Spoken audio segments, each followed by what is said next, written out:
C'est à l'extrême ouest du pays de Galles qu'une surprenante découverte a été faite.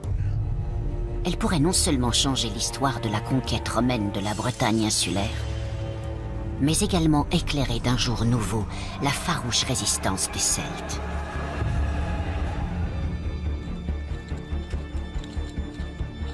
C'est la première de ce genre dans le sud du pays. Son caractère extraordinaire et insolite laisse les archéologues sans voix. C'est passionnant de trouver des vestiges d'une sépulture de l'âge du fer, c'est tellement rare. C'est un trésor si exceptionnel et si précieux que son emplacement exact doit rester top secret. Selon certains, cette trouvaille permettra de révéler un grand guerrier ou une grande guerrière, quelqu'un comme la plus grande héroïne britannique, Boadicée. On se rend compte que tout ce qui a été écrit avant cette date va être réécrit. C'est une découverte d'une importance considérable. Enfouie sous terre depuis 2000 ans, elle est prête à révéler ses secrets.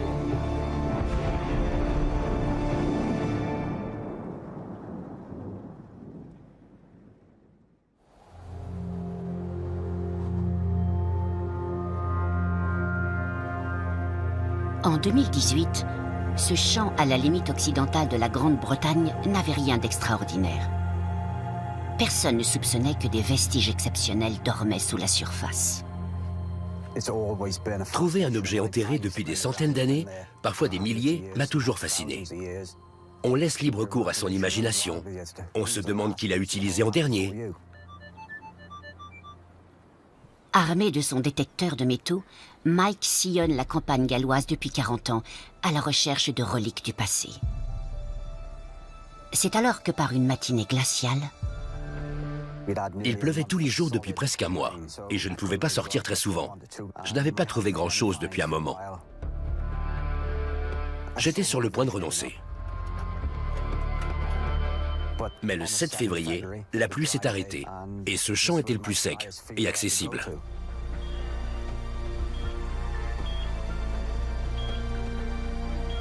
À une centaine de mètres de la clôture, l'appareil émet un puissant signal. Le son semblait indiquer un gros morceau de plomb. Et malgré les 3 semaines de pluie, il m'a fallu une bonne demi-heure pour creuser les 10 premiers centimètres, tellement c'était caillouteux.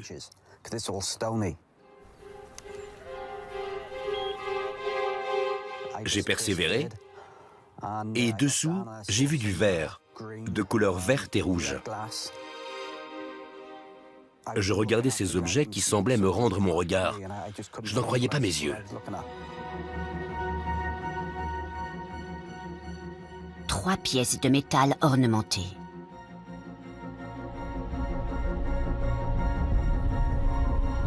Mais à qui appartenait-elle?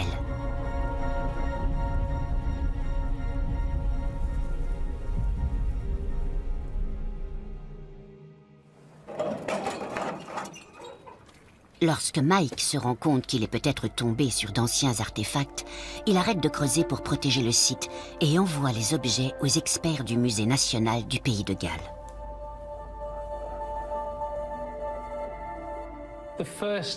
C'est par un email avec 2 photos en pièces jointes que j'ai appris cette découverte. J'en suis resté bouche bée. C'est le genre de choses qui n'arrivent qu'une fois dans une vie. Il s'agit en réalité de bribes d'un harnais de cheval vieux de 2000 ans.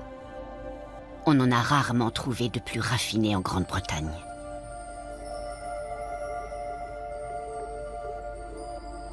La corrosion les a verdis, mais à l'époque, ils brillaient de tout leur feu. C'étaient des objets de grand luxe et au vu de la qualité du travail, il est évident qu'ils appartenaient à un personnage important et puissant. Ce qui m'a frappé en observant cet assemblage au microscope, c'est la beauté de la fabrication. Celui-ci est étonnant. Ce sont 2 trompettes dos à dos. Et le travail de l'émail entre les deux est le plus délicat et le plus fin que j'ai jamais vu. C'est superbe. trouver des objets en bronze en aussi bon état est extrêmement rare. Les inclusions de verre rouge auraient symbolisé la guerre à l'époque.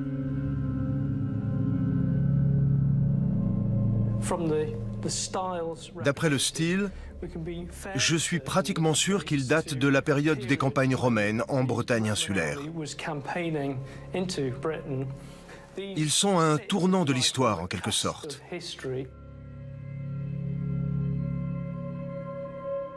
Nous sommes au 1er siècle après Jésus-Christ, et la Bretagne connaît l'une des périodes les plus tourmentées de son histoire. Les Romains débarquent sur l'île en l'an 43.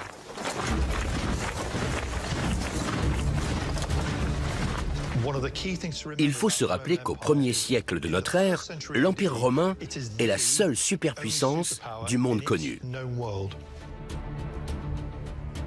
Partout où ils vont, les Romains apportent leur ingénierie et leur technologie et transforment le paysage.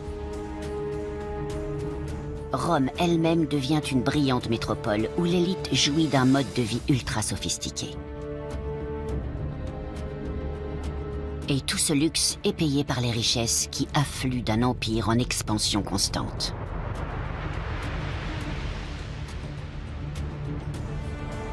Rome étend son emprise de la Méditerranée au Moyen-Orient, à l'Afrique du Nord et à une bonne partie de l'Europe. Et le contrôle de ce vaste territoire est placé entre les mains d'un seul homme, l'empereur Claude.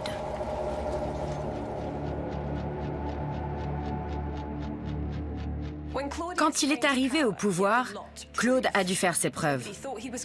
Personne ne pensait qu'il deviendrait empereur et beaucoup souhaitaient le voir échouer.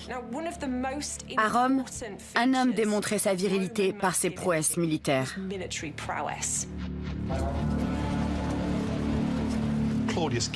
Claude passe en revue les territoires qu'il pourrait conquérir pour légitimer son trône. Qu'est-ce qui pourrait impressionner la population romaine? Et il choisit l'opération la plus improbable. Il décide d'envahir une terre mythique, jamais conquise, loin au-delà des mers, la Bretagne insulaire.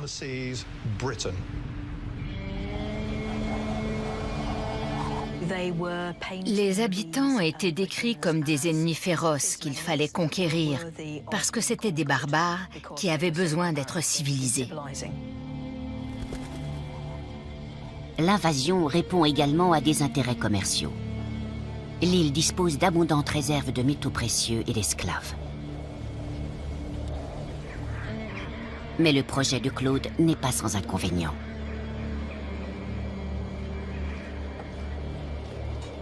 Les légionnaires considèrent la Grande-Bretagne comme une sorte d'enfer.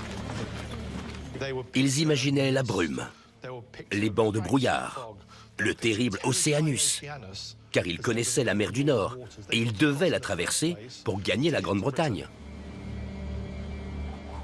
Tous ceux qui débarqueraient là-bas allaient mourir.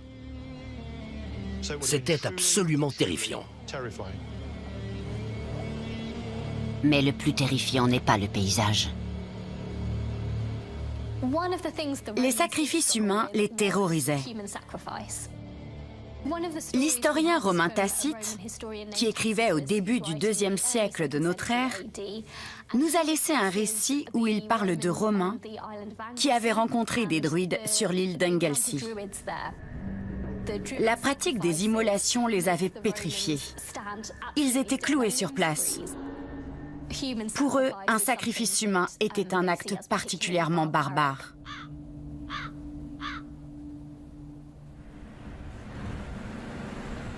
À l'ouest du pays de Galles, les archéologues sont de retour à l'endroit où Mike a fait sa découverte. D'autres trésors se cachent peut-être sous la surface. Le temps est compté. Il ne dispose de matériel et de main-d'œuvre que pour une semaine. La terre est dure, rocheuse et lourde.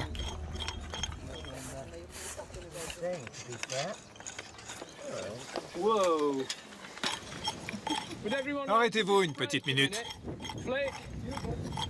Mais au bout de quelques jours de dur labeur, quelque chose apparaît. On a trouvé ce très beau mort.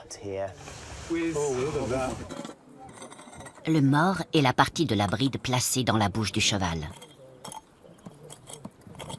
Les 2 morts retrouvés signifient qu'il y avait 2 chevaux. Mais ce n'est pas tout. Ouais? Mike a capté un signal. Non, c'est très fort. Et c'est du métal.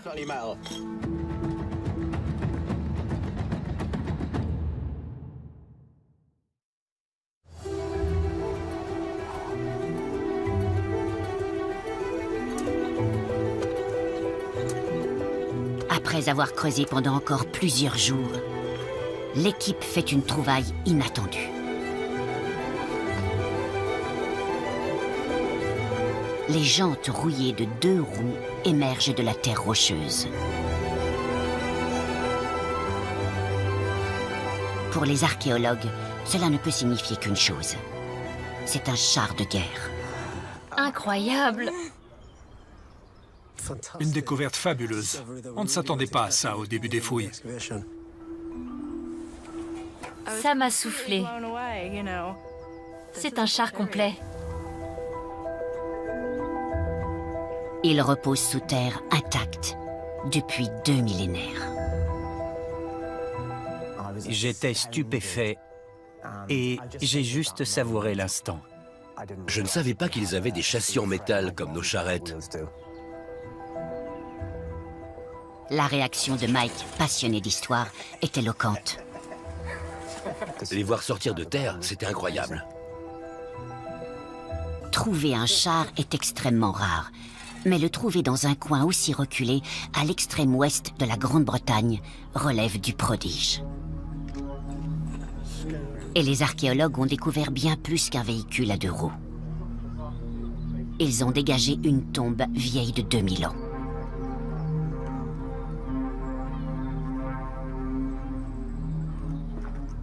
Des fouilles passées ont révélé que lorsqu'un char était enterré, c'était en réalité dans le cadre de funérailles d'une personne. Posséder un char était un signe extérieur de pouvoir et de richesse. La personne inhumée ici était donc un dirigeant respecté.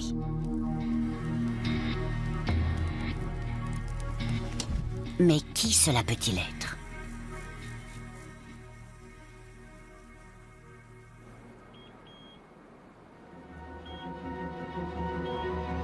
D'après certains, la couleur rouge des premières trouvailles de Mike symbolisait la guerre à l'époque.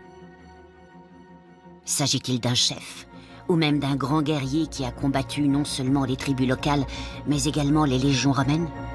A-t-il perdu la vie dans une ultime bataille à la limite occidentale de l'Empire?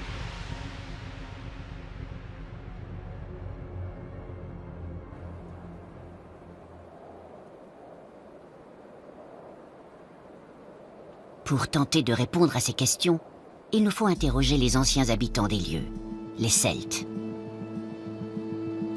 Afin de se défendre contre les attaques, ils vivaient sur des collines fortifiées comme Foildrigarn, juste au nord du site de fouilles. La journée est idéale. Une plume pourrait tomber par terre. Il n'y a pas un souffle de vent, c'est rare dans l'ouest gallois. Toby Driver est venu se renseigner sur cette civilisation passée. Le drone permet de visualiser la richesse du site. C'est un trésor archéologique. On voit les dépressions, les plateformes. Chacune devait porter une maison circulaire. Et elles étaient regroupées autour des cairns. Les indentations dans le sol prouvent sans l'ombre d'un doute l'existence de maisons de l'âge du fer. Et il y en a plus de 300. C'était un village très animé. Attirés par le haut niveau de sécurité, les gens venaient vivre à l'ombre des murailles. Il y avait d'immenses murs d'enceinte, des remparts de 2 ou 3 mètres de haut. C'était un village bien défendu.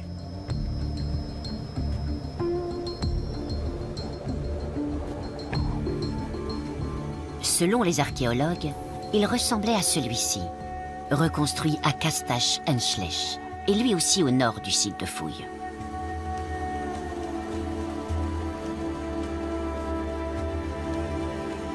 Contrairement à ce qui a été écrit par le passé, les habitants des collines fortifiées n'étaient pas des sauvages. Dans leur société sophistiquée et complexe, les chevaux étaient vénérés. Ces artisans excellaient dans la fabrication d'objets en fer, comme les épées, les lances et les harnais, qui n'étaient pas seulement utiles, mais délicatement ouvragés. Et dont l'usage se poursuivait dans l'au-delà. Ils les enterraient afin d'apaiser les dieux, de demander de l'aide quand les temps étaient durs, quand ils avaient besoin d'une récolte ou d'une victoire militaire, ou peut-être quand il y avait une épidémie.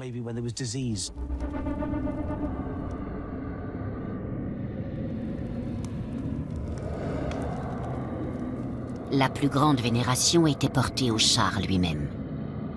Être enseveli avec était une marque de respect sans égal.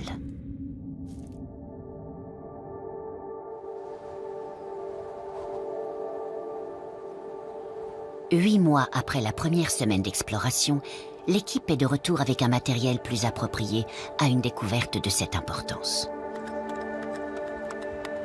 L'acidité de la terre décompose les matières organiques comme les os.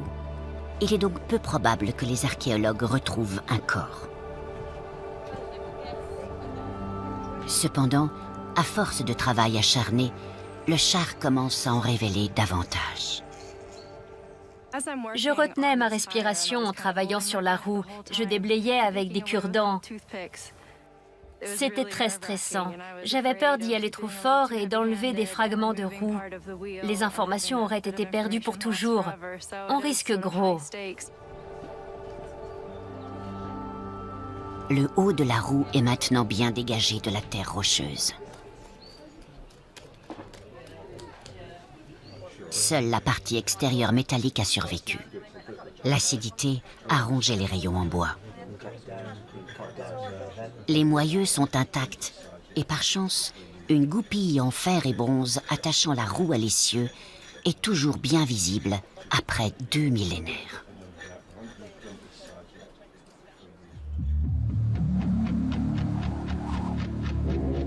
Cela confirme que son propriétaire était un personnage éminent, sans doute un grand chef. Pour tenter de savoir de qui il s'agit, il faut étudier l'histoire de la guerre livrée par les Romains contre les tribus de l'Ouest. Une guerre qui a duré plus d'un quart de siècle.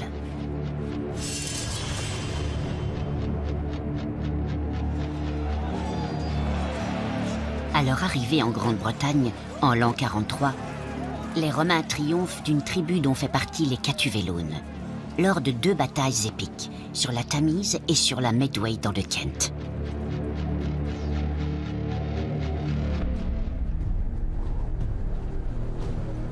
Toutefois, Carathacos, le chef des Catuvellaunnes, parvient à s'enfuir vers l'ouest, au pays de Galles, et s'allie avec une tribu à la réputation terrifiante, les Silures. Carathacos sait certainement que les Silures sont prêts à se battre jusqu'au dernier. Jusqu'à présent, leur territoire n'a jamais été violé par les troupes d'invasion romaine. Ceux qui ont visité la frontière galloise savent comment elle se présente. Un environnement magnifique, mais inhospitalier. Des collines abruptes, des vallées, des rivières, un climat rigoureux. Voilà ce qui attendait les Romains quand ils ont pénétré au pays de Galles. Et c'est dans ce paysage d'un autre monde que le pire cauchemar des Romains se réalise.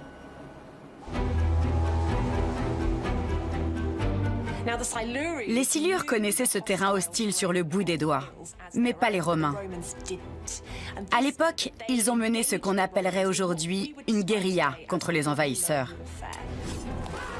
Ils se battaient surtout dans les forêts et les marécages. Ils leur tendaient des pièges, des embuscades.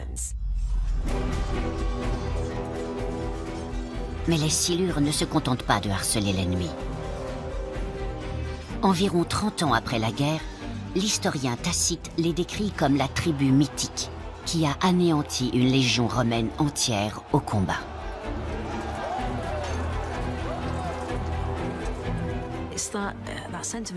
Ils appartiennent à une génération farouchement attachée à son indépendance et déterminée à résister à cet ennemi supérieur.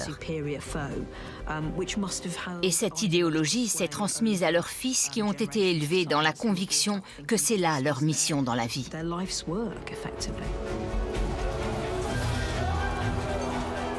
La guerre contre les Silures ne s'achèvera pas avant l'an 74. Mais la résistance s'est-elle étendue au-delà des confins occidentaux du monde romain, sur le territoire d'un peuple appelé les Démètes.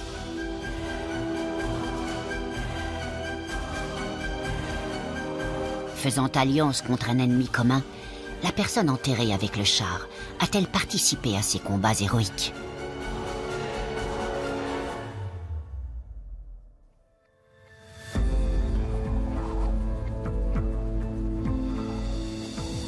Sur ce site de fouilles bien gardé, les archéologues extraient de la tombe les fragments d'un lointain passé. Ok, attends. La plus grande prudence est de rigueur. Après avoir séjourné près de 2000 ans dans la terre acide, le char est extrêmement fragile. De son côté, une autre équipe teste les performances du véhicule au combat.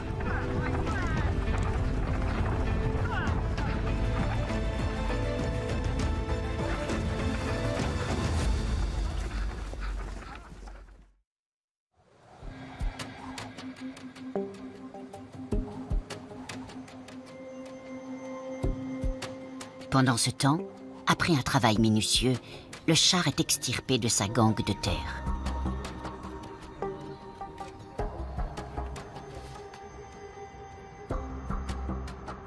Il est transporté au laboratoire du Musée national à Cardiff, où il sera analysé pour voir s'il a d'autres secrets à révéler.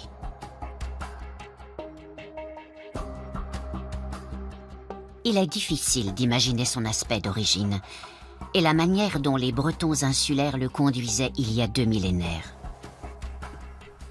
Pour nous aider à comprendre, le charron Robert Hurford a construit un char à l'identique. La caractéristique principale de ces chars, c'est qu'un cercle de fer entoure toute la roue. Ils prenaient une longue bande de fer et la soudaient en anneaux.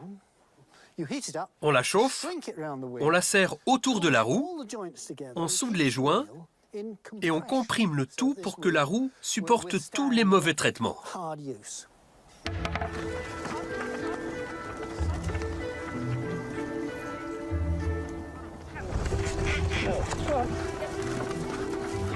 Il existe peu de récits sur le char breton de l'époque, mais l'un d'eux nous est parvenu. Il date de la première incursion romaine sur l'île, menée une centaine d'années auparavant. Et il est de la main de Jules César en personne. Voici comment les Bretons combattent. D'abord, ils font courir les chars en tous sens en lançant des javelots. Et par la terreur qu'inspirent les chevaux et le bruit des roues, ils parviennent à rompre les rangs. Même sur les pentes les plus raides, ils savent arrêter leurs chevaux au galop, les retenir et les détourner aussitôt.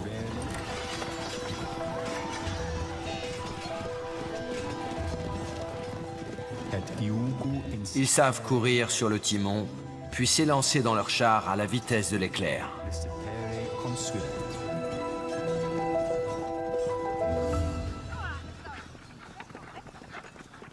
Lorsque l'on s'interroge sur l'identité de la personne inhumée avec le char, on a tendance à penser que cet individu profondément respecté est un homme. Néanmoins, le rebelle celte le plus célèbre de son temps, l'instigateur du plus violent soulèvement contre l'envahisseur romain, est une femme. Elle se nomme Boadicée.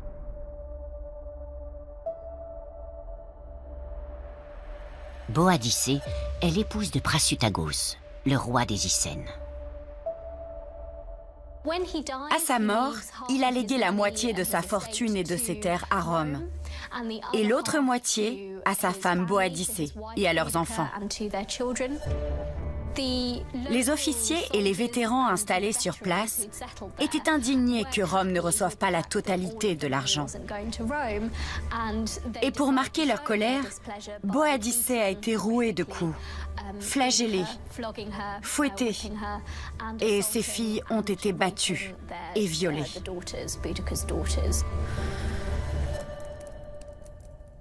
La reine celte aurait pu plier sous le joug et se fondre dans l'anonymat. Elle choisit plutôt une voie audacieuse mais courageuse. La vengeance. Sa rage se dirige contre le temple de Claude, symbole écrasant de la domination romaine. Elle l'assaille avec une immense armée et le réduit en cendres. Ils n'ont pas fait de prisonniers. Ils ne voulaient pas les vendre comme esclaves. Alors, ils les ont tous exécutés. L'onde de choc fait trembler toute la Bretagne romaine.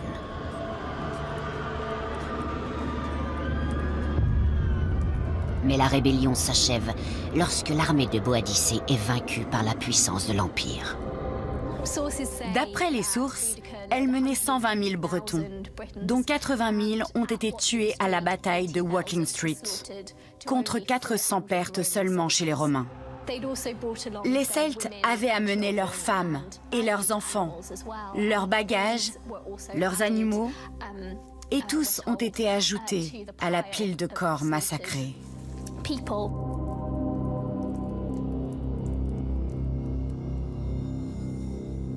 L'historien Tacite nous dit que Boadicée s'est empoisonnée. Il n'est pas impossible que cette reine légendaire ait eu des funérailles d'héroïne, dans un lieu tenu secret.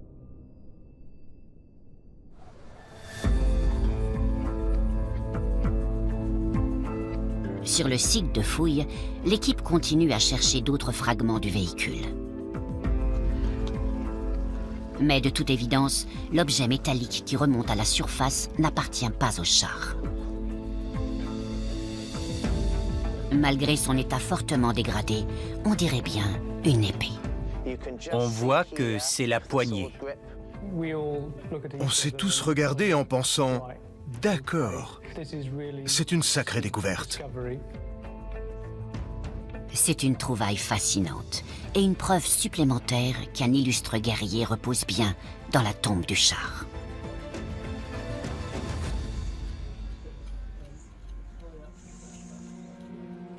J'examine la radio de l'épée. L'analyse révèle d'autres informations. Ces anneaux sont typiques.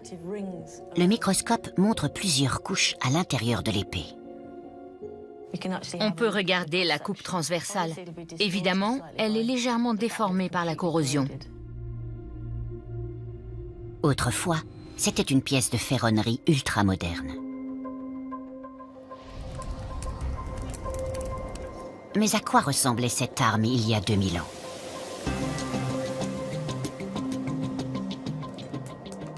Pour le savoir, Louise a fait appel à l'expertise d'un forgeron spécialisé en armes médiévales. Tom Timbrell va réaliser une réplique. Pour commencer, j'aplatis ce morceau de fer pour le transformer en une barre longue et plate. Ensuite, je la replie, puis je la chauffe et je l'aplatis encore pour qu'elle reforme une barre que je continue à marteler et je recommence plusieurs fois.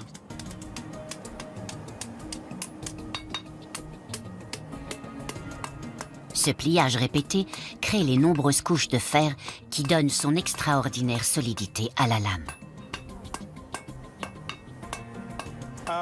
La dureté est sensible sous le marteau. J'écoute le son qui m'indique le degré de résistance et je peux sélectionner quelle barre ira à quel endroit sur l'épée.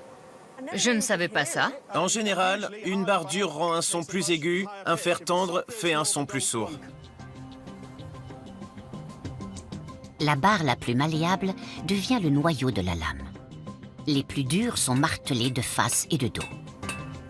Une fois aiguisées, elles constitueront le tranchant. Ça prend forme? Tout à fait.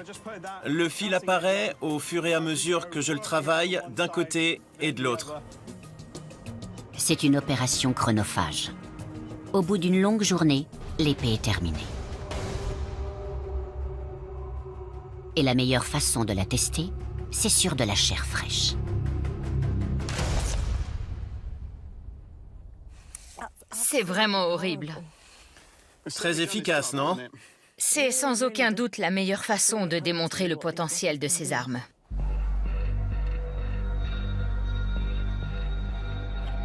L'épée conforte la thèse selon laquelle un guerrier de haut rang est enseveli dans la tombe.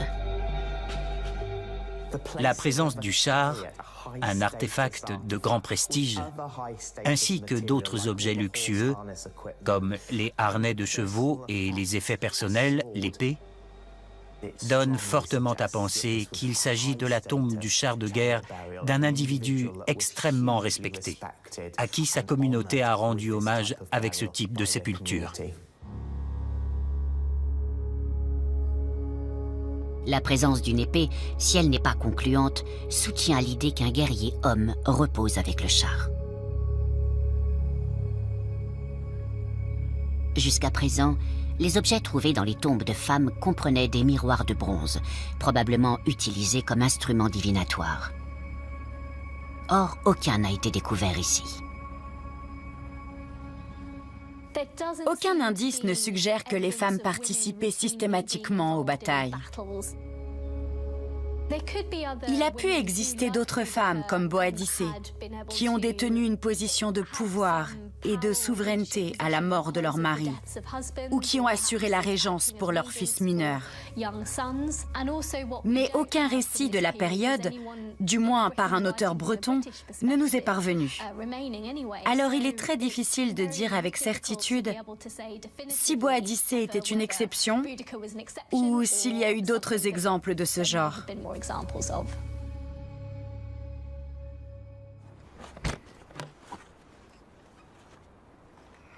L'équipe inspecte maintenant une zone plus étendue, dans les bois, au nord du site. Premier point. Certaines particularités ne semblent pas faire partie du paysage naturel.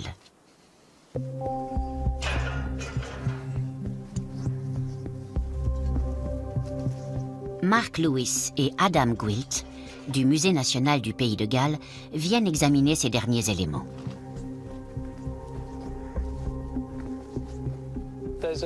Le fossé est encore visible.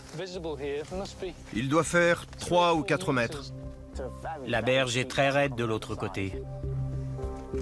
Ils ont trouvé les restes d'un fort antique. On sent vraiment la présence de remparts massifs. Oui, c'est magnifique. Regardez la hauteur là-bas. Aujourd'hui recouvertes de végétation, ces défenses devaient être impressionnantes à l'époque. C'est raide.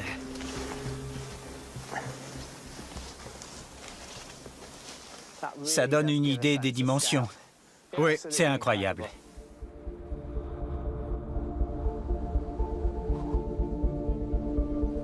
Cette escarpe mesurait 3 à 4 mètres de haut et était renforcée par un revêtement de pierre. Les relevés font apparaître 3 niveaux de remparts étagés le long de la pente.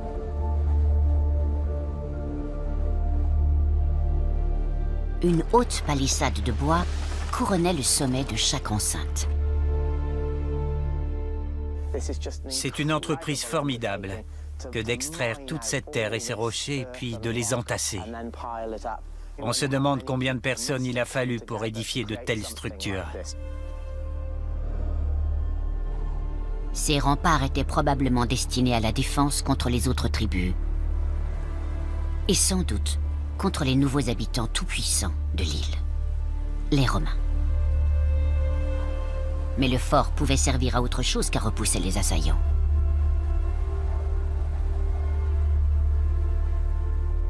Il est situé à 2 pas de l'estuaire du fleuve Cléhaï. Cette large voie navigable, utilisée depuis des siècles, est demeurée une importante artère commerciale reliant l'extrême ouest au reste de la Grande-Bretagne et à l'Europe.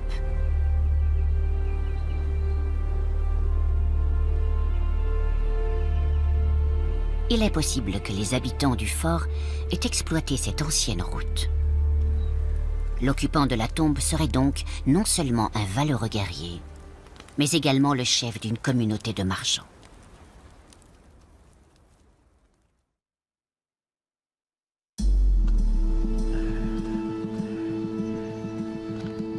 Ce site est une caverne d'Ali Baba. On ne sait jamais à quoi s'attendre. Il nous offre sans arrêt de merveilleuses surprises. À présent, l'équipe découvre des fragments qui illustrent la fusion de la culture de cette ancienne société avec celle des conquérants. J'ai là un pichet romain et un mortier romain. 2 objets utilisés en cuisine. Mais en dépit de la romanisation rampante de la Bretagne, la culture et le mode de vie celtique, respectés depuis des millénaires, a continué de survivre.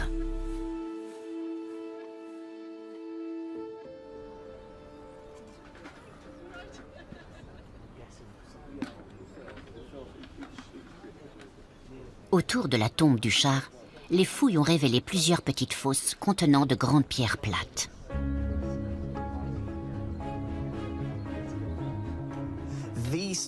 Ces pierres sont très curieuses. Elles ne ressemblent pas à celles du champ. On peut en déduire qu'elles ont été sélectionnées, apportées et placées dans la terre. Mais à quoi pouvaient-elles servir? Elles sont analysées en laboratoire.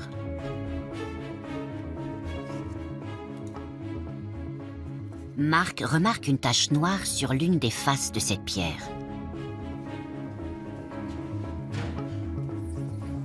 Établir la composition chimique de la roche devrait en expliquer l'origine. On voit ici le fer contenu dans le sol et la roche rouge. Mais il y a un pic de manganèse très marqué à l'endroit de la tache noire. Cette concentration de manganèse est un indice révélateur. Un corps en putréfaction peut absorber le manganèse du substrat. C'est un élément présent dans la roche et le sol, mais il est concentré par la décomposition du corps. Il semblerait qu'il y ait eu autrefois un cadavre putréfié au fond de la fosse.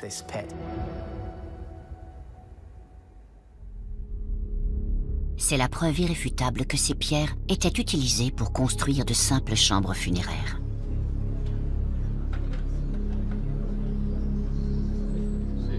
Les tombes de l'âge du fer sont extrêmement rares. En découvrir plusieurs est exceptionnel. Apparemment, il y avait une sépulture principale au centre, associée au char et à l'épée. Puis, sur le bord extérieur d'un fossé encerclant cette tombe, 2 ou peut-être 3 autres corps semblent avoir été enterrés plus tard dans le respect de l'importante sépulture centrale. Et l'une d'elles pourrait être celle d'un enfant. L'existence de ces nouvelles tombes change radicalement l'interprétation du site. Il ne s'agit plus seulement de la dernière demeure d'un illustre personnage, mais peut-être du cimetière d'une dynastie.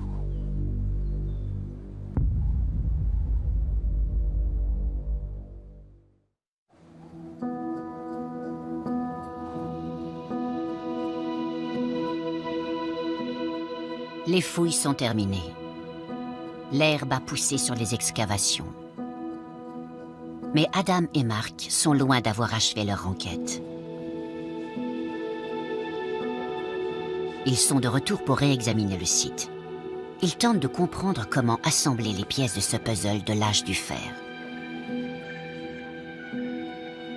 De toute évidence, il y avait une bonne raison pour placer la tombe du char à cet endroit précis.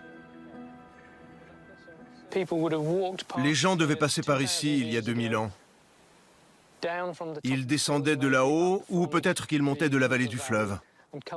Ils arrivaient de ce côté et passaient devant le tumulus funéraire qui se trouvait à l'intérieur d'une enceinte rectangulaire accolée à l'entrée du fort. Le tumulus représente probablement bien plus qu'une simple tombe. Situé devant le fort et protégé par sa propre enceinte, il est devenu un repère important. C'est un élément central et je pense qu'il a été placé là comme un monument afin d'être vu par les gens qui approchaient du fort. L'étude d'un périmètre plus étendu établit l'existence de 2 autres fossés et remparts. Cela remet en question ce qu'on estimait être les dimensions du fort. Cette découverte nous a permis de voir plus grand. On sait qu'il couvrait une zone 3 fois plus vaste que ce qu'on voit aujourd'hui. Les analyses chimiques de Mark ont confirmé l'existence de plusieurs tombes dans le fossé circulaire entourant la sépulture du char. À présent, c'est tout un cimetière qui est identifié, juste au-delà du rempart extérieur. L'âge exact de ces tombes reste à déterminer, mais elles prouvent que ce site était encore utilisé longtemps après l'enterrement du char. En ce qui concerne cette sépulture, il est clair que les générations suivantes, des siècles plus tard, connaissaient ce site et venaient enterrer leurs morts dans le fossé qui l'entoure. C'était vraiment un monument emblématique au sein d'un paysage spectaculaire. Il semble de plus en plus probable que ce fort a été en activité durant des centaines d'années, avant et après l'arrivée des Romains au pays de Galles.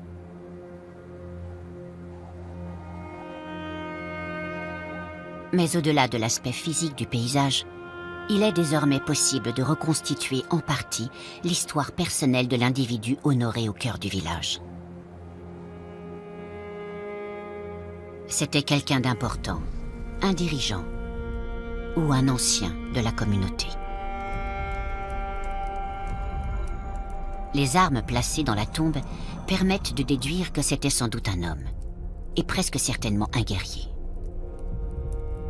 À l'évidence, c'était également un personnage aimé et respecté.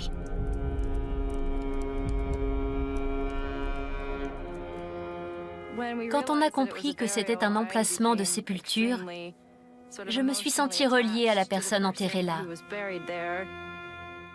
Et pas seulement à elle, mais à tous ceux qui avaient fourni tant d'efforts pour l'inhumer. Ils voulaient que le souvenir de cette personne perdure. Ils ont bâti un tumulus au-dessus d'elle. Ils ont voulu en faire un monument dans le paysage.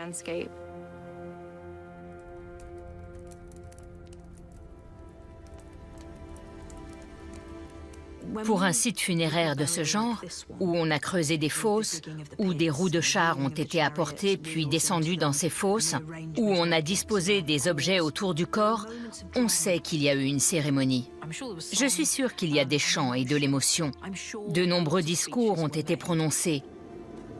Il était très important de bien agir envers les morts. Ils pouvaient être dangereux s'ils n'étaient pas traités avec respect.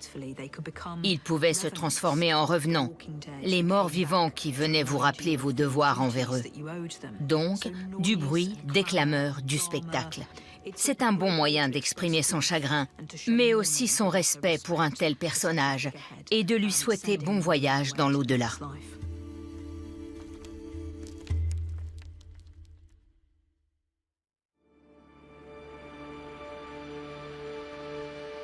La découverte de cet étonnant site de l'âge du fer ouvre un nouveau chapitre passionnant de l'histoire de l'ouest de la Grande-Bretagne.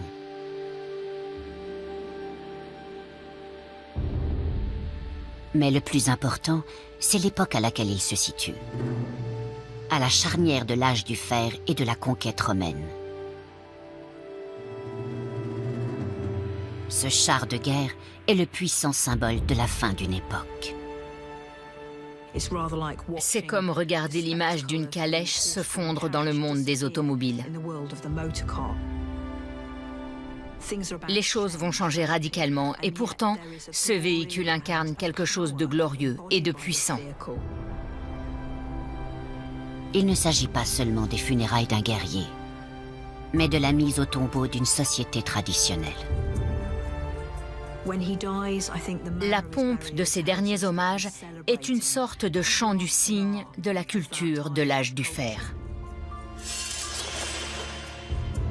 Rome maintiendra son emprise militaire sur la Bretagne durant encore 350 ans. Mais aux confins de la province, dans des régions comme l'ouest du pays de Galles, la population demeurera fermement attachée à sa langue, à sa culture et à sa liberté. Un attachement qui ne s'est jamais démenti depuis lors.